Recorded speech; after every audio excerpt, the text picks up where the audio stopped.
Samarinda.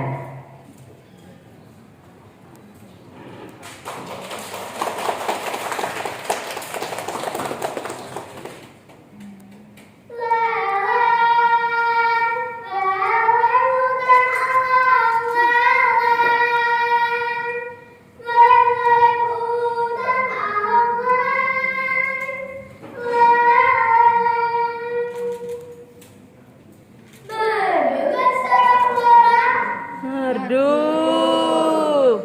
Terima kasih. Kali ini Flora mau bernyanyi. Tapi akan bertutur. Karena Flora suka sekali membaca buku dan bercerita di depan teman-teman di sekolah.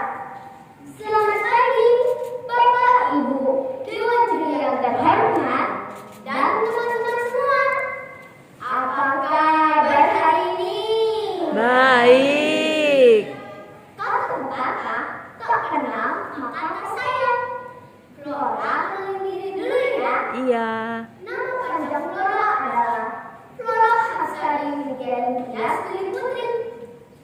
Kali ini Flora akan membawakan sebuah cerita rakyat dari Kalimantan Timur yang berjudul Pengembaraan Tonsa Simposa.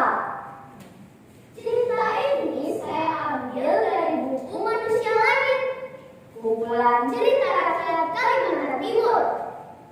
Buku ini ditulis oleh Colin Layutrapan dan diterbitkan oleh PT Balai Usaha pada tahun 2011.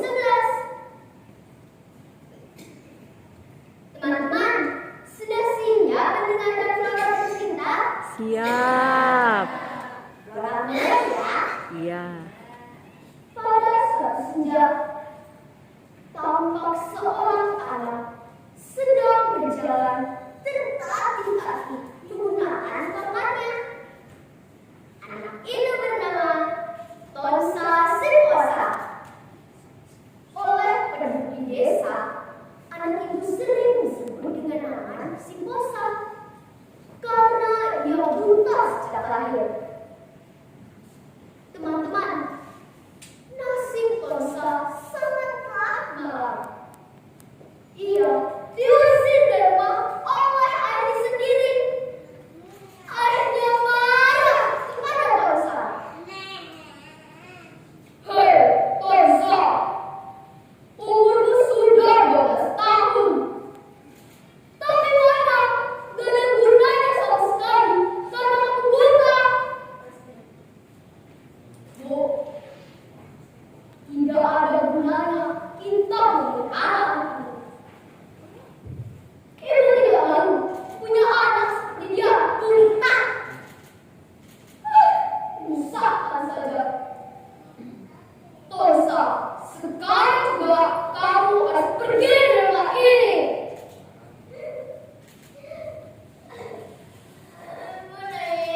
kamu dapat melakukan beberapa kebaikan. Matamu sedikit demi sedikit akan dapat melihat Tonsa berjalan dari dunia dan langsung mencari Indri. Indri, kamu di mana? Indri, Indri, bangun Indri, Indri. Tapi sahabatnya masih saja tertidur pulas. Akhirnya, Tonsa ikut tidur lagi deh. Teman-teman, Tonsa bermimpi kembali dengan mimpi yang sama. Tapi anehnya